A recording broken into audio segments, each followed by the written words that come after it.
लहानपणाची मैत्री कशी असते ना, किती अल्लड असतो ना आपण.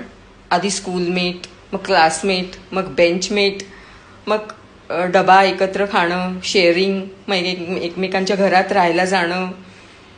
किती छान दिवस असतात ते. नंतर एकमेकांच्या लग्नात सुद्धा आपण एक महत्त्वाचं किरदार निभावतो. पण त्यानंतर काय?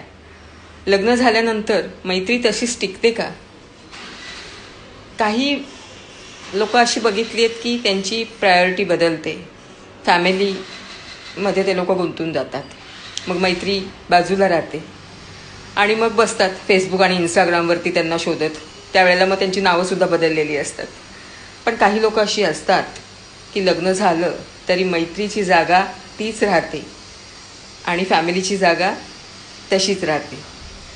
म्हणजे दोन्ही गोष्टींना महत्त्व दिलं जातं. मग त्यांची मुलं बाळं सगळं एकत्र, म्हणजे ते कुटुंबासारखंच अशी मैत्री शेवटपर्यंत जपतात. खूप नशीब लागतं त्याला अशी मैत्री जपायला. नाहीतर आम्ही कित्येक वर्ष फेसबुक इंस्टाग्रामवर नावं घालून घालून घालून थकलो, पण मैत्रीण काही मिळत नाही.